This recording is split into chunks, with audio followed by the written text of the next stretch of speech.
Good day, good folks. You are listening to Talk That Keeps You Woke. And with your awakening, we hope that you will take in the information and knowledge we provide. So make sure you like and subscribe while you hop on this ride as we inform, persuade, entertain, and engage in discussion. Welcome to Pot Liquor Podcast, which is knowledge to feed your soul. I may go one half of Pot Liquor. I go by Dr. A, the inquisitive one, a great debater, Mr. Slow Talker, a rhetorician, and an all-around nice guy, and a member of Alpha Phi Alpha Fraternity Incorporated. The other half of Pot Liquor is my homie, my dear friend for more than 30 years, Kim Parker Jackson Esquire, the legal one, Mrs. Creativity, never obnoxious, the gifted one, a terrific lady, and a member of Delta Sigma Theta Sorority Incorporated. Okay, folks, we are back. Good afternoon, partner. How are you doing? Good morning, good afternoon, and good evening to everyone. How are you? I'm okay. Rough week, but I made it through. Here. Yes, did you have a good Mother's Day? Did you celebrate your wife? Well, yeah, I didn't go to one of the family events they had because I was watching the basketball game, which was a complete waste of time. It was a horrible game. But yeah. Which game are you referring to? Sorry, Boston Celtics and 76ers game 7. Oh, yeah. It wasn't worth the watch. But anyway, welcome. Well, I had a nice surprise for Mother's Day. Do you want to know what it was? What was it? Well, my daughter arranged for me to have a surprise gel manicure. Look how beautiful my nails are. Oh, okay. So yeah, I didn't know about it, and my husband drove me, and I got door-to-door service, and I got a gel manicure. It was really nice. So I enjoyed my Mother's Day. What happened on Friday? That was it. Oh, okay. So on actual Mother's Day, Sunday. On actual Mother's Day, I was actually out just being a mother. I was actually being a mother the whole day. No days off. So I cooked breakfast for the kids, and then I went and helped my son's batting practice. I went and ran after all the balls that he hit during his batting practice. Okay, well, I see the good exercise, but they should have made breakfast for you. I know, right? Yeah. And well, they treated me to dinner, even though it was horrible. It was literally horrible. I mean, because we had takeout. You're like, wait a minute, what? And my husband agreed. The food was not good, and he attributed it to it being Mother's Day and being, very busy in the kitchen. Yeah, right. And so the food was just subpar, but I made it known. I told the manager. So you're not going to shout out that restaurant, right? Nope, I should. Okay. I mean, to put them on, I'll give them another opportunity. Okay. Yeah, bad days. Anyway, welcome to Pot Liquor Podcast. And as always, we start off with our wow for the week. So this comes from one of our favorite artists, India Irie. And she says, listening to songs in the key of life always puts me in a good mood. Now, those of y'all familiar with Stevie Wonder knows that might be his best album, that or Intervisions. We did a this or that on that earlier. But yeah, so Songs in the Key of Life has, enough songs on there to really to motivate you, I guess, change your mood, change your feelings, give you some inspiration. He has it all on that album. What do you say? I agree wholeheartedly. And isn't that what music is supposed to do? It's supposed to evoke a mood and emotions from you. And that is exactly what Stevie Wonder does in this just masterpiece of an album, Songs in the Key of Life. And there's so many songs on there that I just love. I mean, some of my favorite songs, like Knocks Me Off My Feet, I love As, and I wish I love that song. So yes, I can just put this album on and just listen to the whole thing, and it's definitely, as the young people say, it's a vibe. It's a vibe. Okay. Yeah. Well, there you have it. Listening to songs in the key of life always puts me in a good mood. And that comes from India. And that's a beautiful picture of her, by the way. I love her. And let us move on.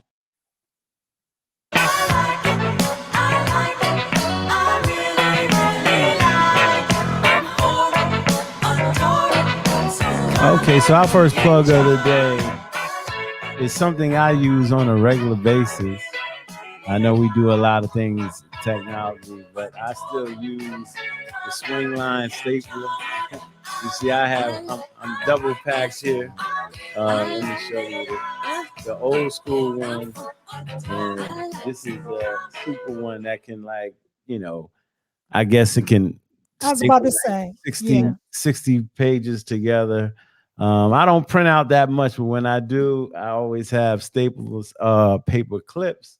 So yes, so swing line is the product right there. You remember that episode of Martin when he was working at Hoochie Burger? I'm gonna need you to speak directly into the hoochie, please, Yeah. so Okay. I can hear you. You talking to me now, right? Yes. All right. That's funny. Hold on. Let us move on. So there's a lot going on this week. Plenty to choose from. But we're going to jump into, unfortunately, another sad story. Another circumstance. Ja Morant is back in the news on social media holding a gun inside of his friend's SUV, or inside of SUV with a good friend of his. And this is his second incident. At the end, near the end of the season, he got suspended for 8 games. He checked himself into a rehab down in Florida. I don't know if we call it a rehab. He talked to a therapist. He came back. He was contrite. He talked to the commissioner. Now it seems like he's in for a long suspension. What say you, partner? Oh my God. First of all, you said that he was with a good friend. I I think that's a misnomer. There's no way that this is a good friend who's going to allow something like this to be recorded and then to somehow get out into social media. I think it was live. Okay, again, Well, for it to be live and for that to be a good friend who's participating in that, that's definitely an oxymoron because a good friend would not allow that to happen. he, from what was understood, like when the gun came up, he put the phone down immediately. Who did? His friend that was driving. He didn't know he was going to pull a gun out, and it seems like this young man has a gun on him all the time. So if you just making a video, and because you see in the beginning of the video, there's no gun. And then the next thing you know, he's holding it up, and the gentleman put the phone down. Now, this is the gentleman that is kind of like expelled from the Memphis games because supposedly he's the one that got into an altercation. Well, was shining the red light on. Oh, the laser beam Yeah, from the the laser beam. SUV. Yeah. So I don't know what to take of this from Ja Morant. Now, let me just say something. I'm sure everybody knows by now. It is not illegal in the state of Tennessee to have a gun, and it's an open carry without a permit. So what he did wasn't against the law, but it's an NBA infraction. And a lot of people on social media were saying, I don't see the problem with it. I just think it's kind of recklessly promoting gun culture or gun gang culture. Um, I don't know John Moran, but I don't understand his fascination with guns where he has to let people see him with the weapons. I understand people's fascinations with weapons, but make that private, you know. And I'm hoping he doesn't get suspended an entire year. Um, I can't chalk it up for him being 23 because he just was warned, Right, you right. And know. this is But not, I mean, it's not about it being legal or illegal to have a weapon. I think he knows that it's inconsistent with the NBA brand. They have warned him once. It's just not consistent with the brand. And being from DC, we used to have here the basketball team here used to be called the Washington what bullet, Bullets, right? And Abe Poland, because especially at the height of the crack epidemic and with all of the killings that were happening related to the crack epidemics, our epidemic, he decided to change the name from Washington Bullets to Washington Wizards because it's inconsistent with the message that the NBA wants to represent. Do you understand what I'm saying? So that's the issue here. That's the one thing. But the other thing, like you said, is that they've warned him once. You know what I mean? And he was fine. Wasn't he fine the first time? And suspended yeah. and all of that. And then so for him, and he saw his friend obviously recording. So your friend is recording. And then you're going to brandish a weapon again. Like I don't know. It makes me wonder. Like, do you think maybe the pressure of the NBA is too much for him, and it's almost like a self-fulfilling prophecy of him sabotaging his career or something? I I mean, mean, if you want to get out your career, just get out your career. right, right. I don't want to do like Andrew Luck, who played football for the Colts. He was the number one pick and everything. And I don't know how many years he played in the NFL, Mhm. maybe 4 or 5. And he just like, he retired because he didn't feel like dealing with the injuries. Quiet as kept. I think he's trying to make a comeback. But yeah, if you don't have to do, it's self-inflicted. But he had his chance after the situation with the first incident. But no, he Mhm. made sure he quieted down. He got a commercial done. He got his money. He got money from Nike. Um, I don't understand it, and a lot of people don't. And it's not about the money with me, with him. It's just about, do you know where your life is headed? Like, do you feel like you're on the right course? Do you want to play basketball? Do you want to be in the NBA? Because we can talk job protection, but like I heard somebody say, he's already made enough money to be good for a Right. lifetime. So it can't be that. And I heard people talking about the pressure. Mhm. And I'm saying, like, a lot of people will say, is that really pressure? But I guess it could be. His skill on the court is undeniable. So Right.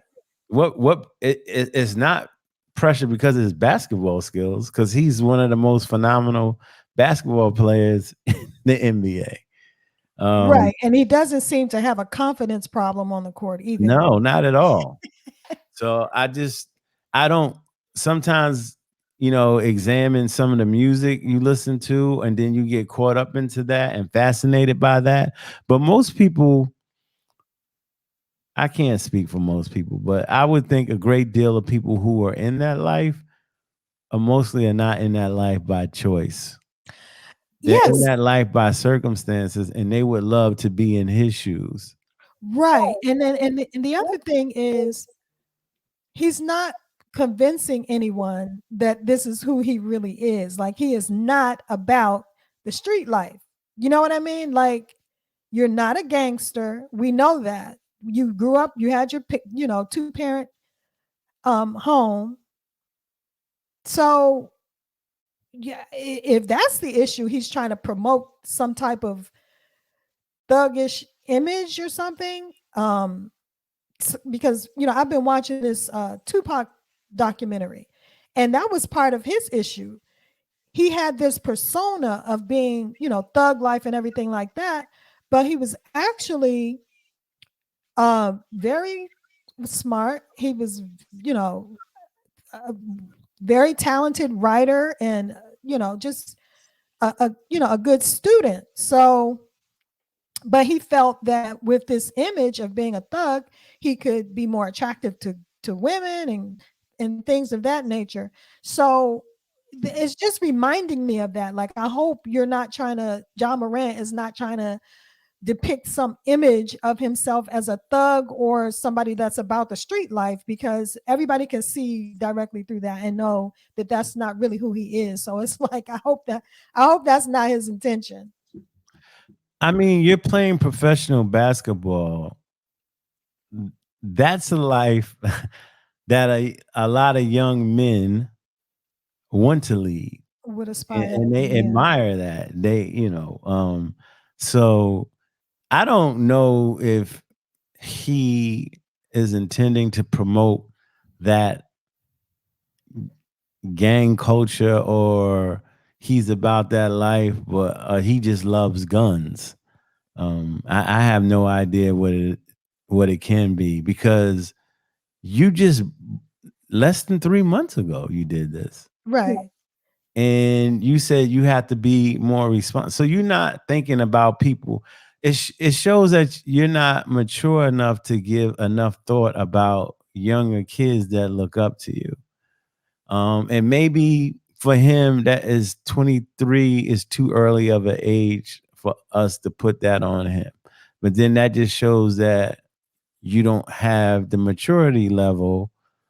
Every people talk about not his basketball IQ, but his just overall intellect. They say it's high.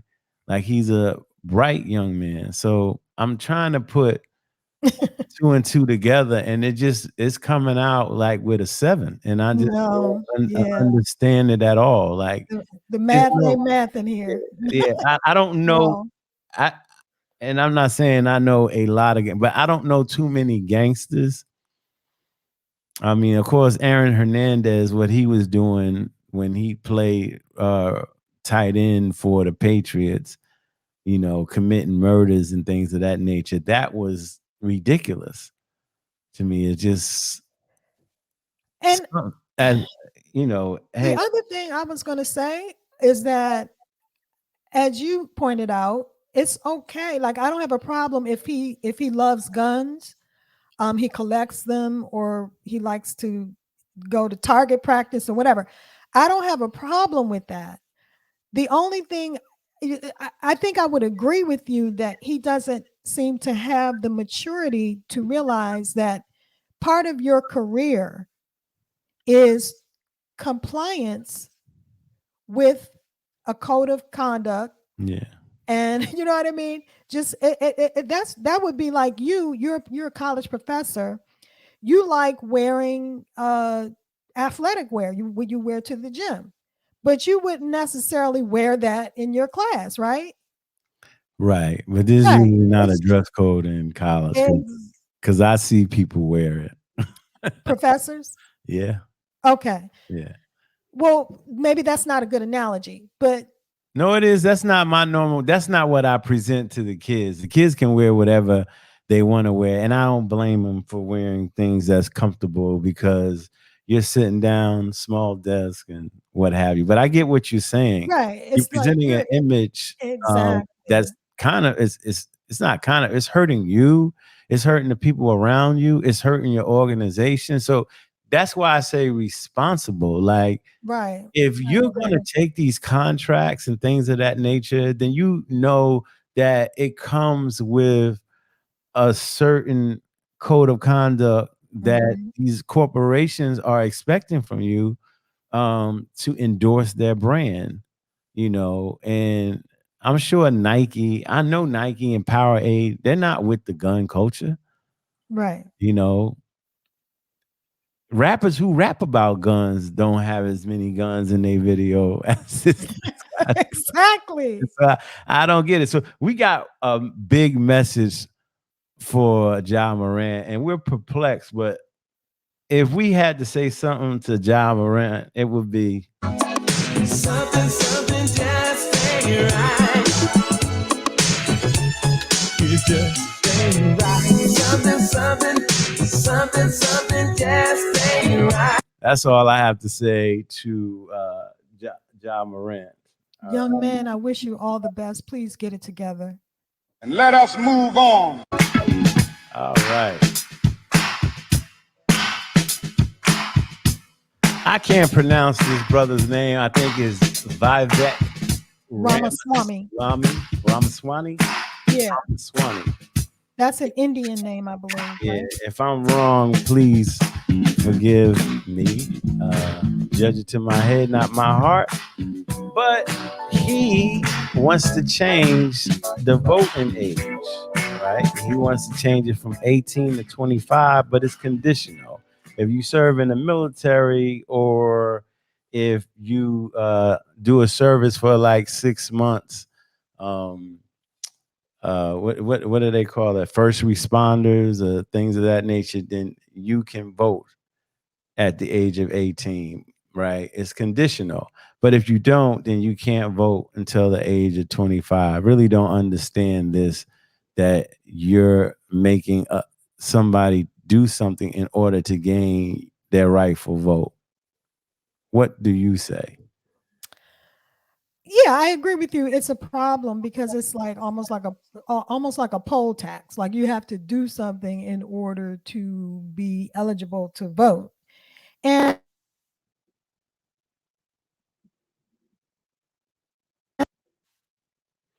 Can't hear you. is Pardon. a Republican president. Vivek Ramaswamy is a Republican presidential candidate. And I think this is just really a political ploy to propose this type of basically constitutional amendment is what it would have to be. And for him to propose this um, as a Republican presidential candidate, I think it's just to get some attention. Number one, because this is just an outrageous proposal, in my opinion, um, to get attention, and then also just to sort of grab some of those Donald Trump supporters, maybe, because, the Republican Party, just in general, in my opinion, doesn't seem to really want to win any new voters by proposing any meaningful legislation. They just try to basically, propose legislation that's going to suppress votes. And that's what this proposal is as well. It's just an attempt to suppress the vote. So we would have fewer 18-year-old voters. They would have to wait, until they're an older age in order to vote. And if they don't, clear these hurdles that he's proposing, these hurdles of being you know, for having military service on your side. So But then I just think he's it's a counting terrible. on these young folks to do some type of service. Yeah, you're gonna have to go out and come back in because there's an echo again. Okay. So yeah, he is proposing this, but at the same time he's doing this, he's getting rid of potential young Republicans, and if he's getting rid of the potential young Republicans by proposing this, then he needs to.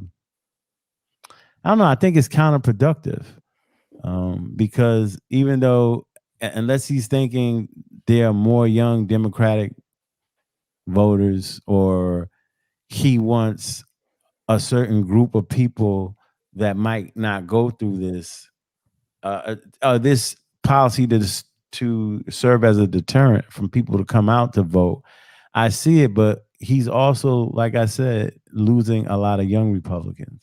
So Okay, what he said was, this is, I guess this is his rationale for this stupid proposal. He says, I think it is a problem that young people don't vote enough in this country. But if you make it something that you actually have to earn, you value it even more.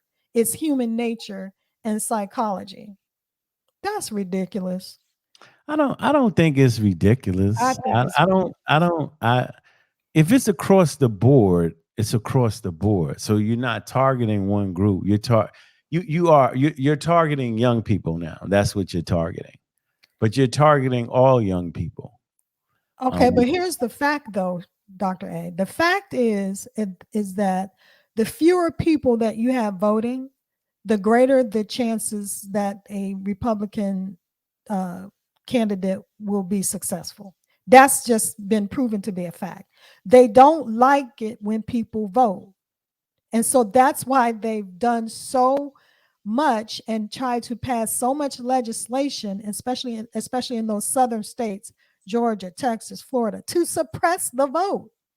And that's really what this is. There shouldn't be. but they were trying to You suppress might the as well black ask vote. you might as well ask people, but the like I said, the fact of the matter is that the fewer people that vote, the greater their chances of winning. And you might as well ask people how many bubbles in a bar of soap or how many jelly beans are in a jar. Like, we shouldn't be creating any more hurdles for American citizens to vote. If you are an American citizen and you're 18, you should be able to vote. Stop it. We don't need any more hurdles, any more requirements, any more roadblocks. It should be easier and easier to vote. It shouldn't be harder and harder to vote. Why do I mean, so you're making me earn the right to vote if I'm 18 years old. If I'm Yeah, my 18, that's not natural good right. enough. You want Yeah. me to go and join the military or pass a civics test? I bet you he probably couldn't even pass a civics test. He wants them to either participate in a 6-month national service requirement, like in the military or first responder, like you said, or complete a civics test identical to the one required to become a naturalized citizen. Please. Yeah. Half of the I would bet that half of America probably couldn't pass one of these civics tests that they give to immigrants who want to, become American citizens. So stop it. Well, I mean, I guess if folks, he's saying earn it by studying. I don't like it, period, because you don't move the goalposts. Like, so it's been 18 forever. So now you're gonna move it. Right. So yeah, that's my reason. Like, that's not fair to those that are coming up. And let us move on. By the way, how do I sound? Awesome.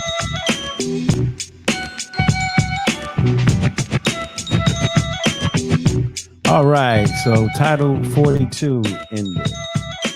And this is an issue. So I'm gonna let you start off with this one.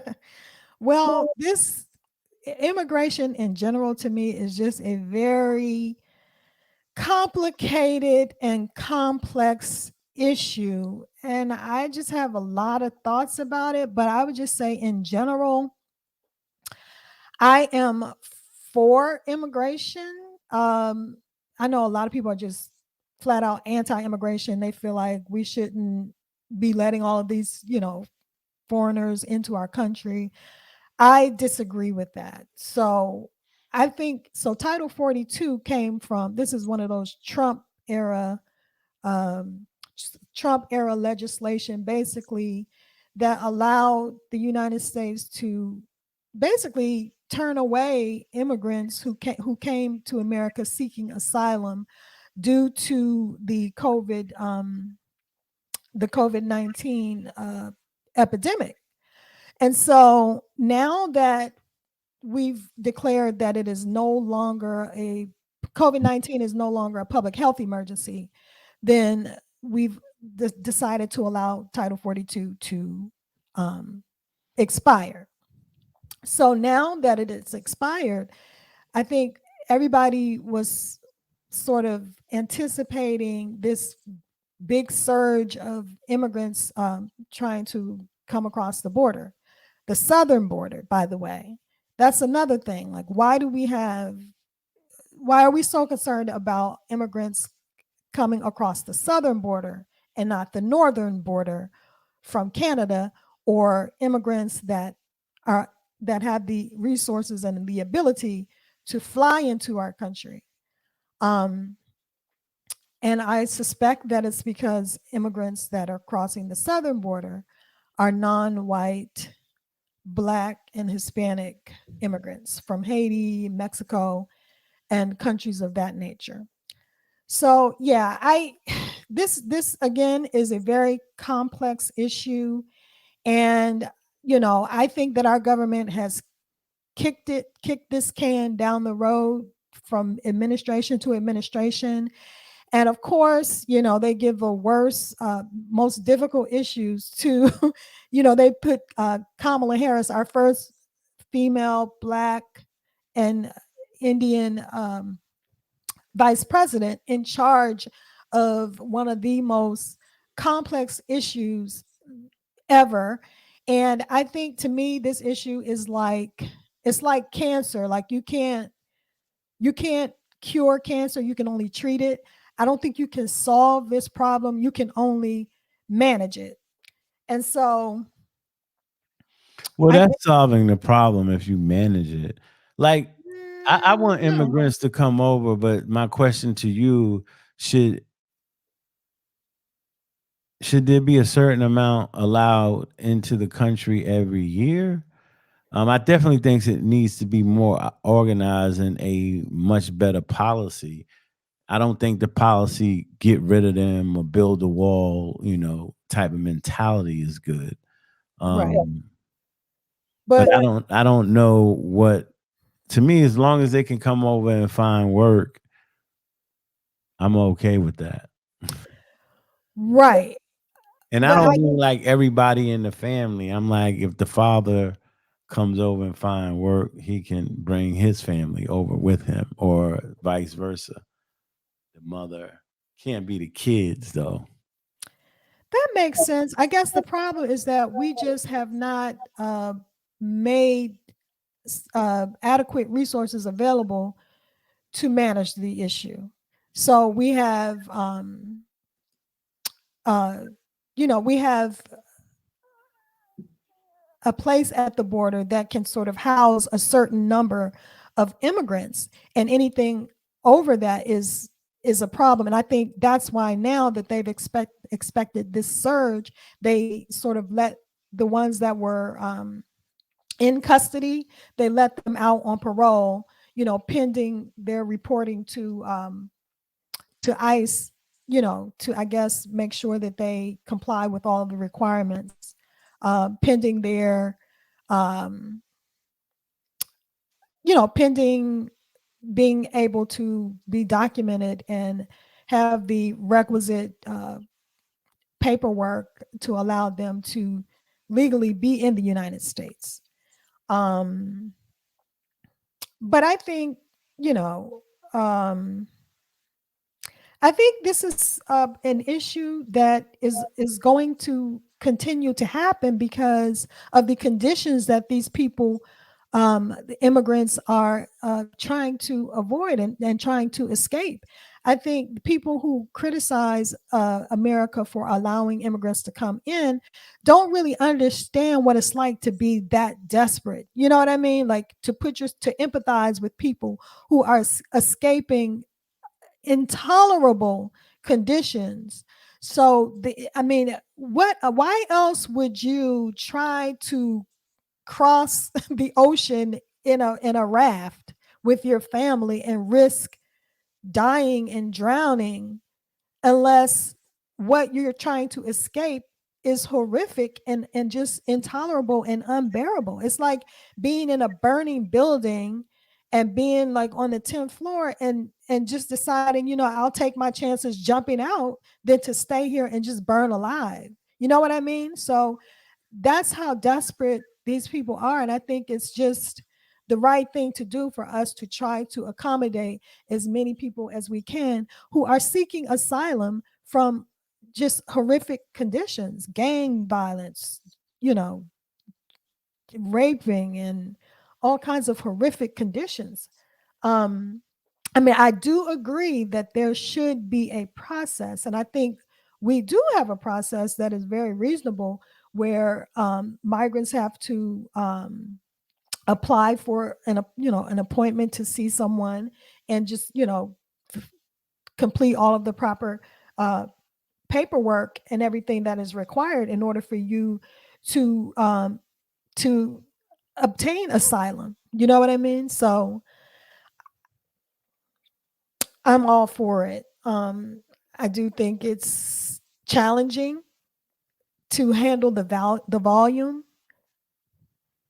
but I think it's definitely the humanitarian thing to do. Um, and also, I think of America kind of how you have siblings, and I have I had like 9 siblings. I'm one of 10, but I'm closest to my youngest brother, who was about 2 years older than me, and we would get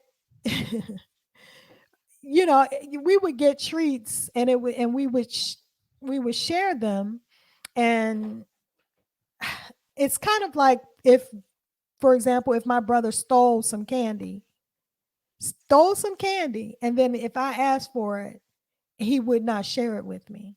That's kind of how I feel about America. It's like, this is stolen land, and if you can help someone else and share it, that's what you should do. How dare you try to hoard stolen land? That's how But I in feel. all fairness, they're not completely doing that They're because not. they're immigrants coming over. I do think it's a a difficult discussion to have. Mhm. I'm in favor of folks coming over because, like you said, unless like we can build up some places where they come from to help them out with employment, but there's so much corruption going on in some of these places that they're trying to, escape that too. So I think it's something that, yeah, needs to be looked into, and we can see what happens. And let us move on.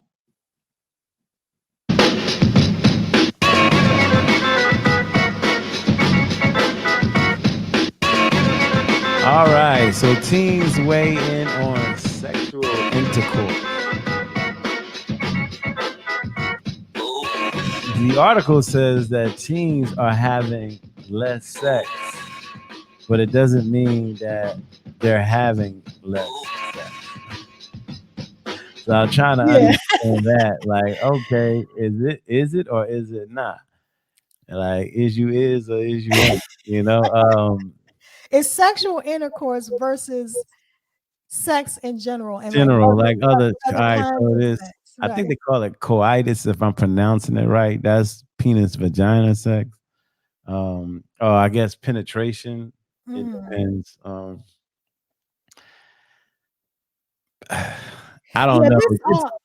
this I know sometimes I'm a collegiate professor, as people who listen to the podcast on a regular basis knows, and I just say it's a difficult topic to discuss with students that are 18, 19 years old because they still find it, humorous. So a technique that I use is at the beginning of conversation that has anything to do with intercourse, sexual intercourse. I make the students take out their phone, and take a selfie. You don't know how nervous students are when you ask them to take a picture of themselves. I said, you're going to delete it afterwards, so don't worry about it. But when I say on the count of three, take the picture, and I said, I want you to examine that photo. And I'm going to say, most likely, because there are other ways to get pregnant. Most likely, two people got together for at least 5 minutes to create that photo, right? So it's just like everywhere you walk on campus and everything you see that's living, from squirrels to insects to, you know, it was created by sex. It was created by sexual intercourse. So every person you see on campus, there's artificial insemination, so I can't say 100%, but close to it. You know, two people joined together and did something physical and created that image that you're looking at on your phone, which is a picture of themselves. So that's one. Yeah, and I guess that makes them feel more comfortable talking about sex if they know that it's how we all got here. Is that the point you're trying to make to them? Yeah, like there's Yeah. sex all around you. That's what I'm trying to say. Like when you're walking across campus, you can say sex, sex, sex, sex, because because you're looking at humans. That's how we're created, you know. So that's to get them comfortable. But then then they will talk about it in a more mature way, you know. Yeah, and I think we kind of, as adults, we need to be aware of the trends with teen behavior. And we need to know their terminology and everything as well. And basically, this story basically stems from the Centers for Disease Control's Youth Risk Behavior Survey. And this is something that they do to sort of measure the risk that teens behavior is, the basically the risk that they're engaging in, whether it's sexual behavior or drinking and driving, drug use. But here we're talking about sexual intercourse. And so the CDC, Centers for Disease Control, they conducted this risk behavior survey, Survey, yeah. and it was 17,000 students basically that they surveyed between the age of 13 and 17. And these are basically high school kids. And so the question In is, junior high, right, middle school, yeah. right. So the question is, how much they're engaging in sexual intercourse. And so the trend is showing that sex among teens has recently declined from 50% to 38% in 2019, which could probably be explained by Well, to me, they point to COVID. heterosexual behavior. Okay, hold on. Hold on. Uh, So then it went from 50% to 38% in 2019 to 30% in 2021. So it's trending down. And so the question is, how is it possible that teens are having less sexual intercourse? Well, the question is, first of all, it depends on how you define sex. So sex could or be intercourse. any, Yeah. yeah, any sexual act. So not necessarily intercourse, as you pointed out, but it could be any sexual act. And so the CDC pointed out that sexuality is moving from a binary situation, binary meaning between a boy and a girl, Mhm. to a spectrum. And so and with that is a move to all kinds of sex that people are having. So, and also teen sexuality is evolving along with the gender fluidity, and um, gender fluidity is becoming more common. So, as you pointed out, it's not necessarily heterosexual sex that we need to find out about. It's also between, girls with girls and boys with boys. So And that's where, to me, the confusing thing comes in. It's all sex to me. Like we're trying to right, classify hetero normative behavior and and juxtapose it against homosexual behavior. So to me, there's no difference.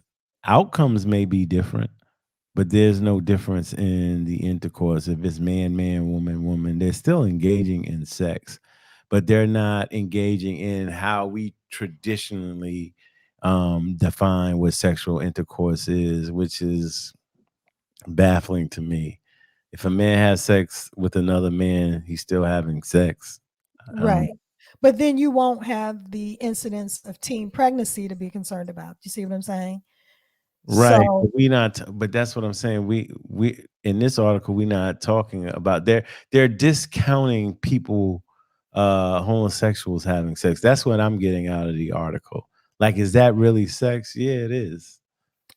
it is, but I mean, you can also still get STDs, which is risky behavior. You know Yeah, what I mean? But for example, they said high school kids who identify as heterosexual has dropped.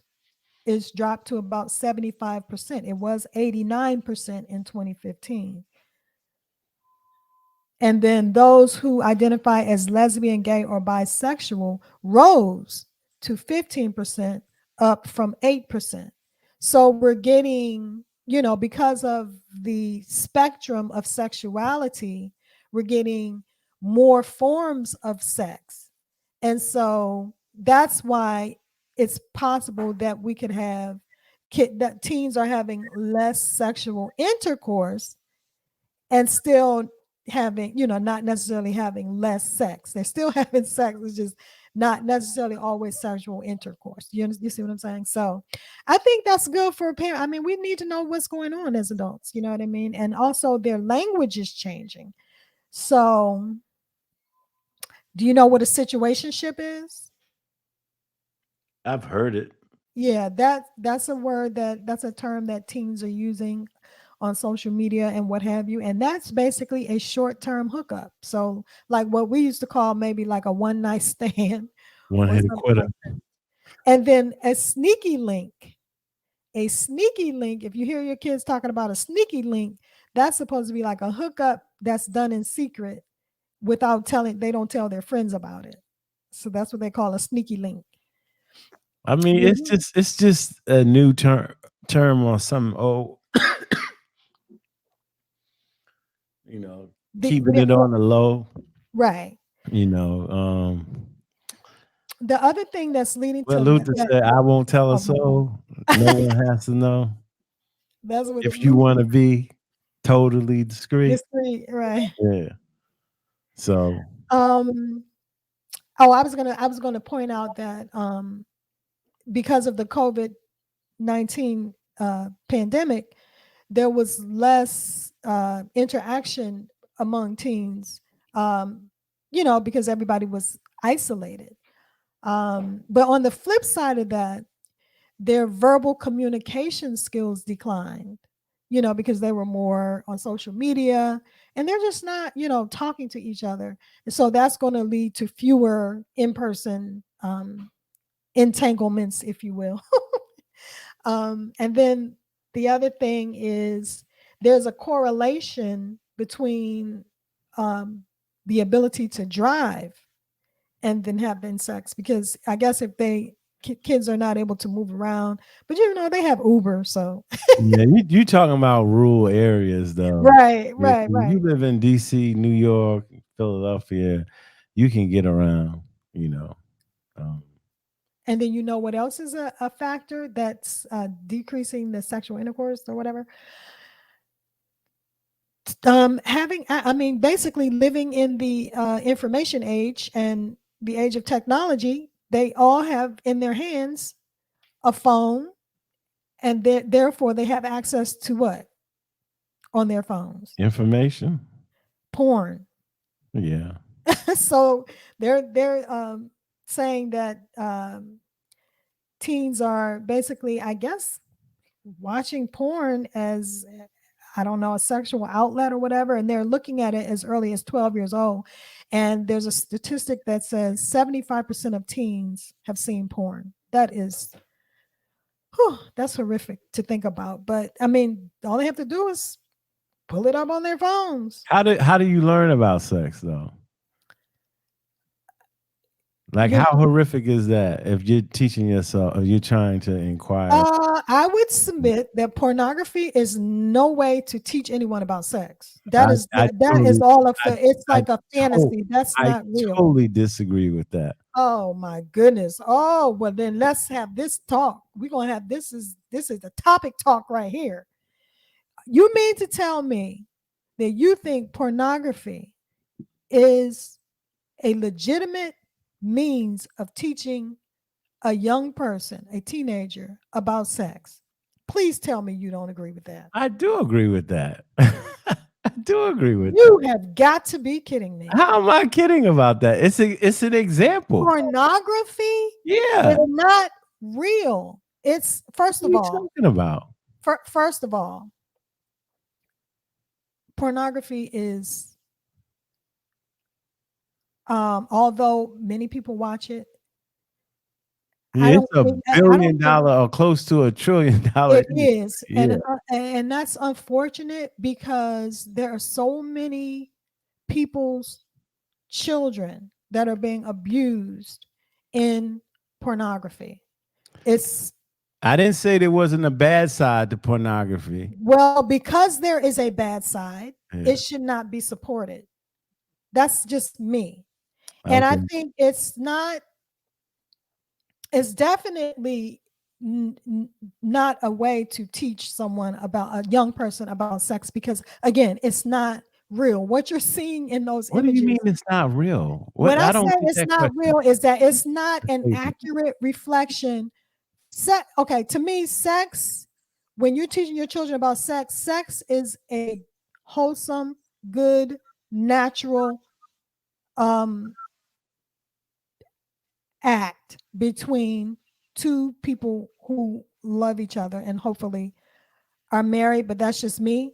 But two people who love each other. So I don't think watching pornographic images will So there's communicate a that lot. to Hold on. a child who doesn't know about what sex is. That's Okay. not, it's Hold just on, hold not. on, hold on, hold on. I just want to get this straight because I don't want to go down the line and have people assuming different things, right? I'm not talking about child pornography. So let's get that out of the way, right? I'm not talking about teaching somebody that's 11 or 12 years old. So let's get that out of the way too. I'm talking about what's the average age when people have sex? 16, 17 years old, maybe the Okay. average age. We can, yeah, just for the sake of argument, we can Conversation, right? So I'm not getting into anything biblical about that. And first of all, for someone who is a part of that, millions and millions that watch porn, who have watched porn, because I'm not going to sit up here and lie and say I'd never watched porn. I'm saying that there are couples that are married, right? And I'm not going to name any, but there are couples that are married that do expositions on porn with them having sex. They're married couples. What's So an expert? What do you mean? like They actually record themselves they record themselves and have sex. for themselves, No, not for they put everybody else. For no, everybody else. no, they put it's on porn. So that means you have access to it. Okay. So they're only having sex with their partner. Okay. Right. Now, I'm not trying to say, people say, well, that doesn't make, I'm not trying to argue the morality of pornography, but I'm saying like a lot of parents don't engage in with their kids about sex. A lot of, and it said like most guys, you learn it from older people, or even if not older people, someone who has had sex already. Right. And the same with girls, like you might tell your girlfriend, this is what happened. These are the expectations, so on and so forth. You do this, you do that, blah, blah, blah. Some people just go and they just try to figure it out themselves. Like J. Cole got a song called Wet Dream, which is a great song for a young man to listen to, because it talks about feeling inadequate and trying to act like you are adequate before you even have sex. That pressure that they have. So pornography, if you watch it, and I'm not talking about the different fetishes that go on in pornography. I'm just talking about, So you're suggesting to watch it for the X's and O's of it, like to just see how things work? Yeah, to see how things work. For the X's and O's. Yeah, pretty much, because you go into it blind. Like if I didn't have my dudes on the corner that talked about it, I wouldn't have known. My mother grew up in the church, and people, they No. It's not that hard. It's like no pun intended. That's really what I wasn't going to say that. I'll let you say that. It's not that hard. No Difficult pun intended. Is a better word. Yeah. Right. It's like you learn that in kindergarten. What kindergarten you went to? Wait a minute. Let me finish my thought. What I was going to say is you can't put a square peg in a round hole. That's basically what you learn in kindergarten. So it's the same thing. It fits together. This is how it fits together. I guess this would be an L or an I goes into the O. Right. You know what I mean? But the point is, and then you have sex education. You begin to teach children about sex before they can even talk. And I can say that as a mother, because you begin when they don't have on any clothes, and you begin to tell them the names of their body parts. Right. The clinical names without wee and tutu. Yeah, but that's not sexual. And I'm talking about no, but what I'm saying to you is that is the beginning of teaching children about sex. I'm not disagreeing. And having them to feel comfortable with their bodies, having them to understand that they have autonomy and control over their bodies, that no one should touch their bodies without their consent. There's no argument. This is all a part of getting you straw manning again, because nobody is speaking against that. The you asked me, was pornography a way to teach having sex? And I'm saying, yeah, there is a way you can learn from that, because Holy Ghost. Once you know the body parts, nobody really has to teach you what to do. It's kind of like who taught dogs how to do it? Who taught the birds and the bees how to do it? It's like you do it. It comes natural. Okay, you can't compare. But I'm just saying it's the same concept. It's the same thing. You can have. It's a lot more to it than that. The kids are having sex education in school. They know, they're not. They got rid of that. They got rid of that. My kids had it. Because they go to a different school. Private school versus public school, maybe. Right. I don't know. But what I'm saying to you, when I say pornography is not real, what I mean is a lot of it is acting. And a lot, I have to say, is overacting. Like, even if first of all, nobody can do it that long. They have all kinds of enhancements that they give the men so that they stay erect for longer than is normal. And so that they can, it's ridiculous. And very few people make those kinds of noises. And it's just, to me, kind of corny. Like, that's why I never really, it's like all the fake noises and all the oohs and ahs. It's like too much. It's like, that's not real. Stop it. It's acting. And so that's what I mean by that. And then not to mention we said we weren't going to get into all the fetishes and all that kind of stuff. But you're kind of making me get into, because you're going to say, first of all, you can't speak for everybody. That's I cannot. All I said was, I think it's a terrible way.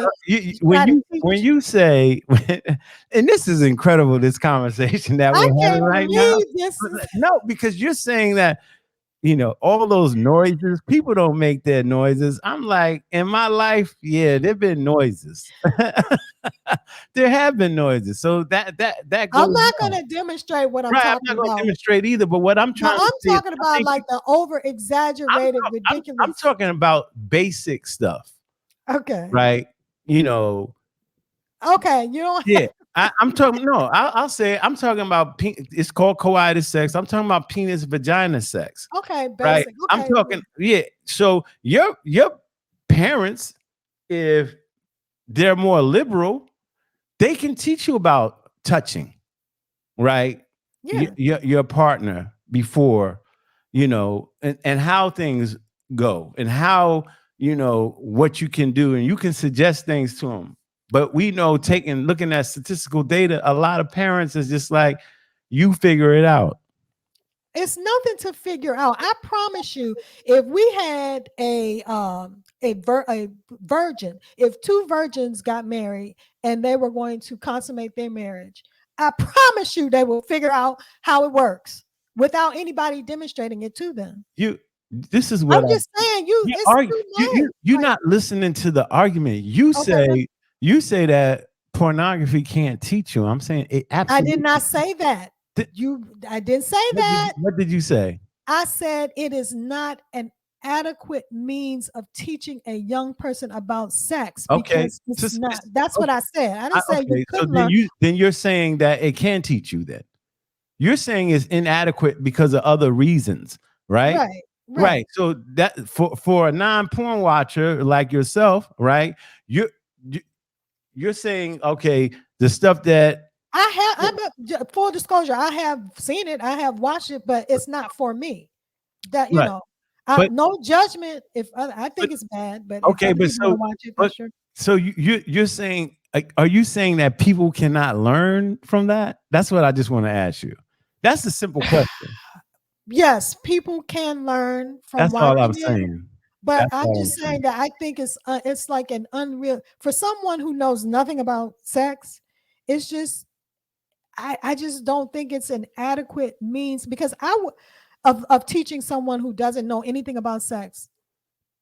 Because if you're a young man or a young, let's say a 17-year-old boy, and you don't know anything about sex, to me, if you watch porn to learn about sex, you could possibly be learn to do something like too rough. Like some of that stuff is it's overboard. Like nobody I don't wants just that. Nobody wants, no I woman don't wants see an what this is. oversized You're penis being I inserted told into you. her. Hold on. Nobody wants to be Kim, pounded like You a going meat. down a road that we I'm don't just need to go down. saying. No, what I'm saying to you is like, there are, I'll call it soft porn. We can call it that.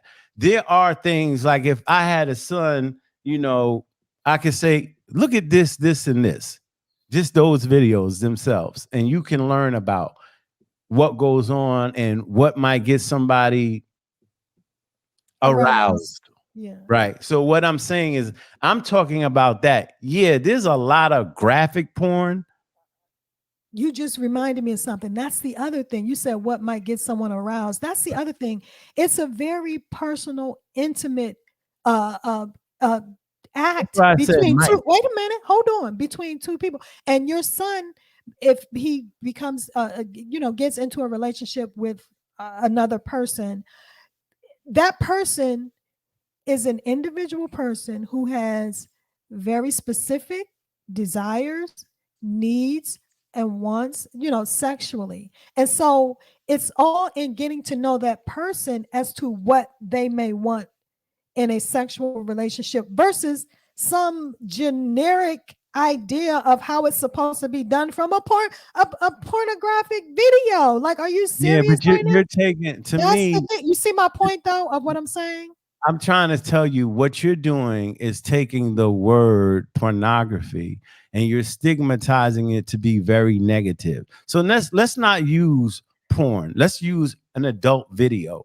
That's a simple video, right? All I'm saying is that by watching that, with supervision or not, you can see it's all what do you call trial and error, like you said, depending on the people. Right. Right. So what So if you don't watch it and figure it out, right? Okay, it's go. But let's talk about I'm gonna talk about when I grew up. When you started intercourse, the woman usually wanted you to be more experienced. Today it's different now, But back then it's just like, and girls would say, I want a guy who is experienced, right? A lot of women would say that. I'm not saying all. So okay. what I'm saying is like, okay, you know about the birds and the bees and what goes where Right. and why. You know about the protection. But the first thing you talk about first is what you said is like how to respect the person that you're having sex with.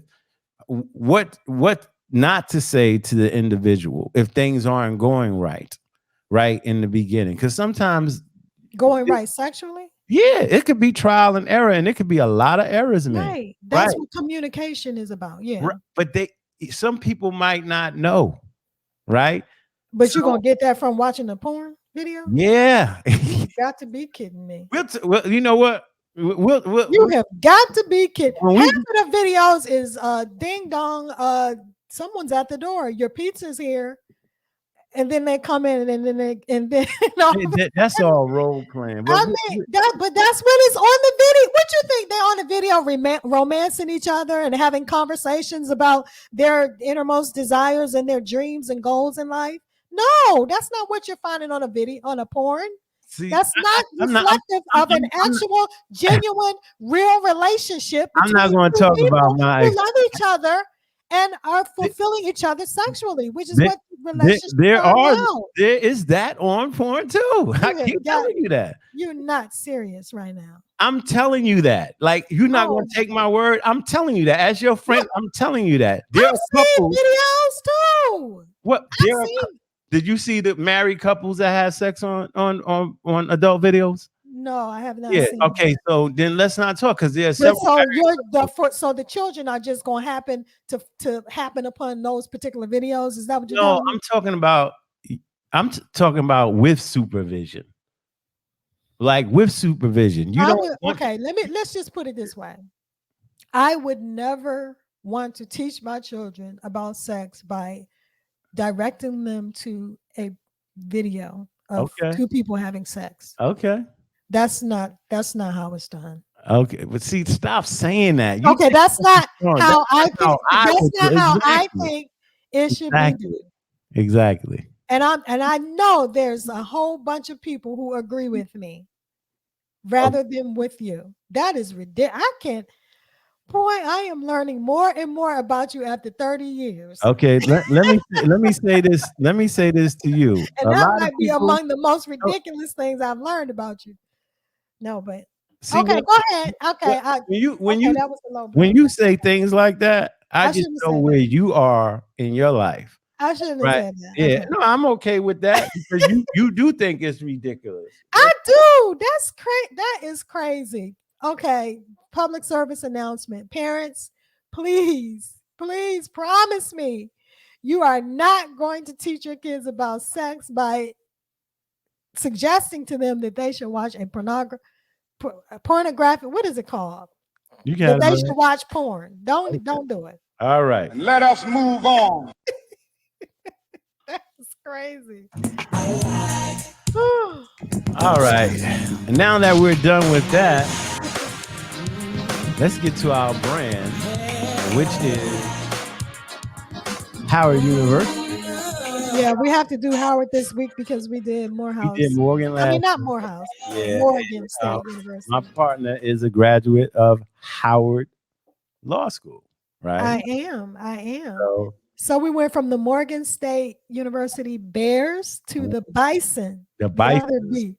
Howard ranks among the highest producers of the nation's Black professionals in medicine, dentistry, pharmacy, engineering, nursing, architecture, religion, law, music, social work, and education. It's been around since 1867. It has awarded more than 100,000 degrees in the professions, arts, sciences, and humanities. Howard is located in Washington, D.C. I think they say in the Shore SHAW Shaw Community, and it's probably, I would say, the best known HBCU. Would you say that? I know there's Grambling, Yeah, well, a lot of people say it's Howard, Morehouse, Spelman, Morehouse. Spelman, and Hampton are the Yeah. probably most. Mhm. I think Hampton has a prestige, but I'm not going to say it's because Grambling is well known, and Southern because they play those Bayou classics, like when Grambling used to play Morgan way back in the days in New York. Mhm. So yeah, And Howard I think University Kamala Harris has also um, is a raised the graduate. profile of the university across the world because everybody Yeah. knows who the president and vice president of the United States. Diddy did are. too, even though he didn't. I don't know if he finished, but he did go to Howard University. Chadwick Boseman, Felicia Rashad Allen, Debbie Allen, Thurgood Marshall. So you have a lot of people, famous people that went to Howard Yes, University. indeed.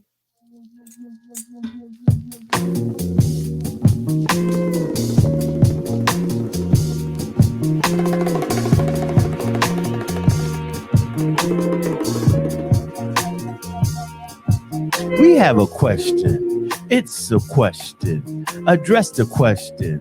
This is a question. So what's the question? Answer the question.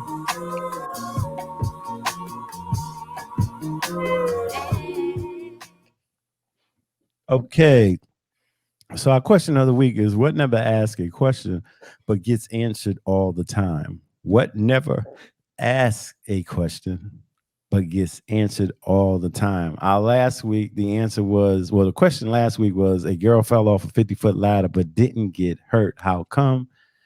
She fell off the second step, So if you said low step or not high, that's good enough. But today, what never asks a question but gets answered all the time.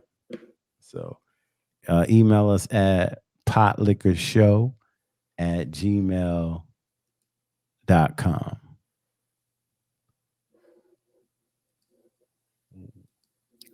Let us move on. And let us move on. And let us move on.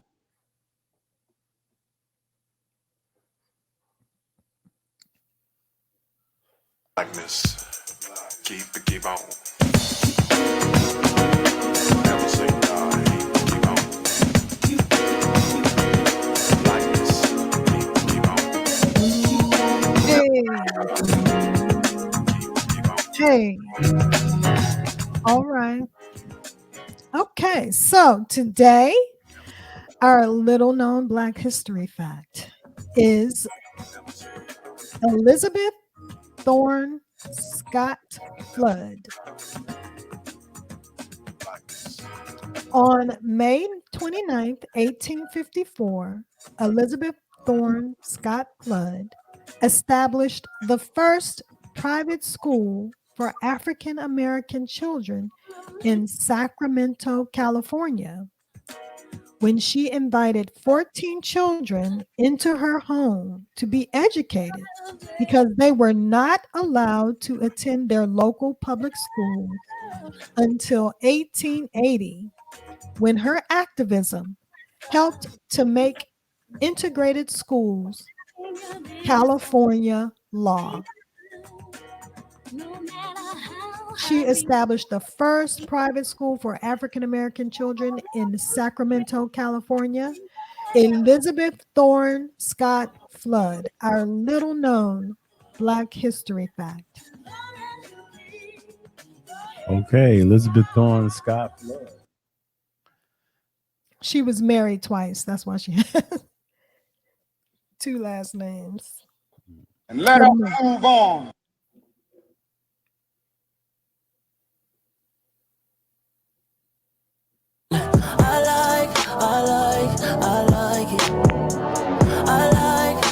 All right, so our third plug of the day is the Hella Black podcast.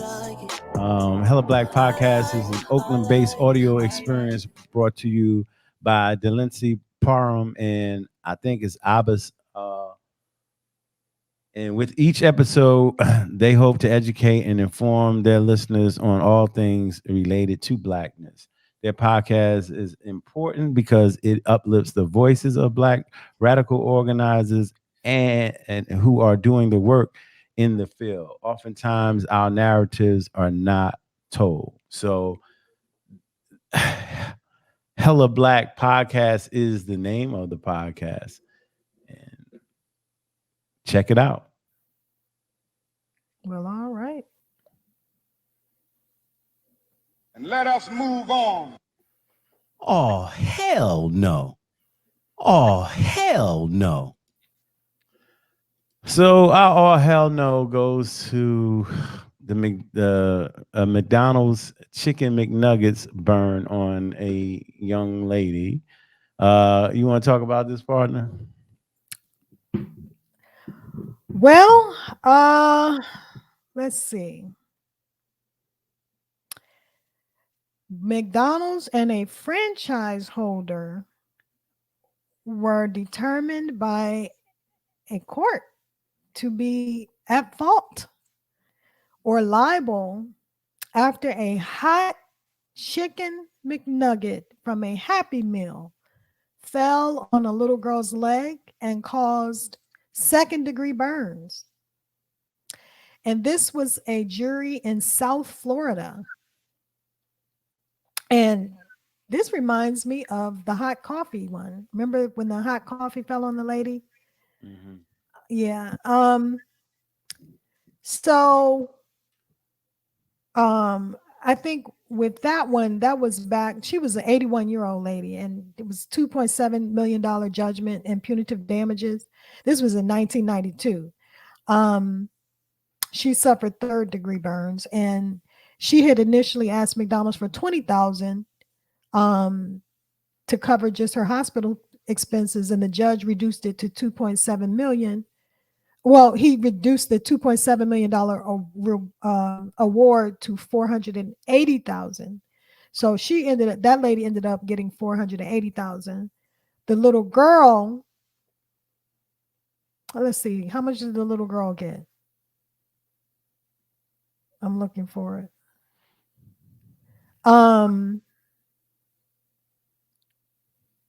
It doesn't say. I guess They they haven't gotten to that stage. Yeah, okay. Yeah, they haven't I thought gotten to you that. had some new information. I said, oh, No, right? okay. Okay. So yeah, so I mean, I guess that could sort of inform what she might get. I don't know. But I don't know. What do you think? I mean, to me, this just clearly the little girl was it looked like she was injured. Yeah, it's probably Yeah. one of the cases they took the McNuggets out the grease, and it probably was during a busy time, and they didn't cool down at all. They just put a little salt on there, scraped them up, put them in the box, and then one fell on her leg. Probably had a little bit of grease on there, and it burned her flesh. Right. That's what probably happened. Well, here's the thing. I don't This know is if why they liable for the drop. Well, no, but I guess the issue is that it was They just said it was too hot. Yeah, they cooked it too hot. Yeah, because I think it's supposed to be at a certain temperature, and whatever that temperature is, it was above that. I saw that. Yeah. Okay. It says while both sides agreed the nugget caused the burns, the family's lawyers argued the temperature was above 200 degrees. And the defense attorney said that it was no more than 160 degrees. How do you measure that? Right. They couldn't. Yeah, I don't know. And that's probably, yeah. Nobody can really prove that, I guess. But my thing is, and let me tell you what happened to me recently when I went to McDonald's. Because, I talked about McDonald's before, how, my family, we like McDonald's. There's only certain things that I will eat at McDonald's. One of them is I will eat the French fries. And I'm very particular about my fries. I want my fries out of the grease. And that's what I tell them every time. The last time I went to McDonald's, Fresh fries. We just say fresh fries. Right. Last time I went to McDonald's, I ordered a medium fry. I really wanted the large, but I settled for the medium because I'm trying to, preserve those calories. But I asked for a medium fry, and I got the fries. There's nothing more irritating than like Old fries. lukewarm fry. I want my fries where you take a bite and it burns your Yeah. tongue. That's how I want mine. And I think they know that. So they have to balance that. So Like, you and want to eat it like like right, that. exactly. And the funny thing about it though, and this is no joke, I was walking out of the McDonald's and there was a lady. You know how they tell you when you're in a drive-through, they tell you, excuse me, can you pull up and I'll bring Yeah, your food out, yeah. right? So there was a lady that had pulled up from the drive-through and she was waiting for her order, and she saw me with my fries. She saw the whole thing. Apparently she saw me go back in there and come back out with some fries, and she said, excuse me, did you have to exchange your fries? I said, yeah, they know we want hot fries. Like, this is my one treat. And, I want it to be perfect. Like, we want the crispy hot fries out of the grease. And I had to go back in and say, excuse me, can I have my fries out of the grease? And she said, I know I had the same. She said, every time I come here, I have the same problem. She said, that's what I'm sitting here waiting on my fries too.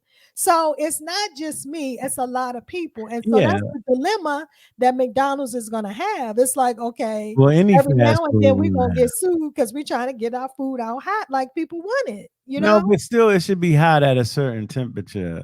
Like, Yeah. so if all I have to do is touch it. If I touch it and it's hot, I'm like, it's good, Right, right. And But I'm for a baby, that's different, yeah, but yeah, for a child. for a So toddler. Be careful with the babies, y'all. yes, yes. So And let us move on.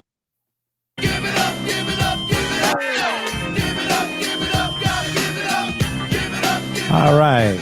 So we giving it up this week to Bronny James, who officially committed to the University of Southern California to play his collegiate basketball. So y'all know, for all of those who should know that Hear Bronny you. James Okay, is there the you go. son, or the eldest son of LeBron James. I know his mom is super happy because they live in California because LeBron plays for the Lakers, of course. And so I know Savannah James is so happy that her son gets to stay close to home at USC, which is a great academic institution, by the way. So he's going to get the best of both worlds. And of course, Bronny James could have probably gone to any university in this country if he wanted But to. his family lives in California, so that's probably the reason why he went to USC. And they're supposed to Yeah, I have a think good who recruiting was class. Oh, really? So who else was in the running for him? Was it Ohio? Ohio State. Wasn't it Ohio State? Okay, yeah. Because of course, I think LeBron probably would have been happy with that as well because, isn't he a Buckeyes fan being from Cleveland? Yeah, that's the school he was going to go to. Oh, okay. So yeah. So so what do you think about Bronny James, especially compared to Bryce? Like a lot of people say Bryce is much better. What do you think? The younger son? Yeah. Have you heard I that? haven't really seen him play. I've seen Bronny. He's shorter than his father, of course, but he does have athletic ability, and he's a very, very good shooter. So we'll see what happens. You talking about Bronny? Yes, How tall is Bronny? I think 6'3" You know? and a half, And LeBron is like six, what? 10? almost 6'9". 6'9", okay. Yeah, And he probably is not going to grow anymore, right? it's a possibility. Yeah. It's a We'll see. possibility. I know 'Cause he's still a LeBron teenager. said right. And I know LeBron said that he wants to play with his son in the league. I That's think the that's goal. becoming more and more of a possibility, right? Because do you think he'll play all 4 years in college, or do you think he's going to I don't prepare know. I for haven't one year? watched him enough. So we'll see. If Okay. it's even 2 years, it's still an extra year. LeBron would have to wait to play with his son. So Why? Because if he spends 2 years in college instead of 1, that's 2 years he would have to wait to play with his son. Oh, I see what you're saying. Okay. So All right. all right. Mute your mic. So today, I'll start off with your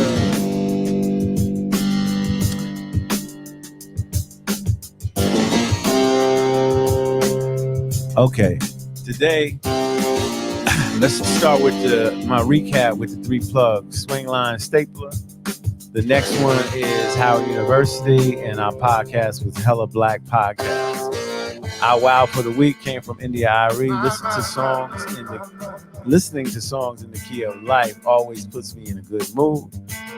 What's going on this week was John Moran, voting age from 18 to 25, Title 42 ended, and sexual intercourse with students. Our weekly question: what never asks a question but gets answered all the time? Our little black history fact was Elizabeth Thorne Scott Flood. Our all hell no went to McDonald's and the chicken McNuggets that burned the young lady, and we gave it up to Bronny James for getting accepted to USC. So with that being said, in closing, Thank you, everybody, for taking time out of your busy schedules to hang out with us. And as always, in parting, we wish you love, peace, and soul. and so y'all, we'll see you next week.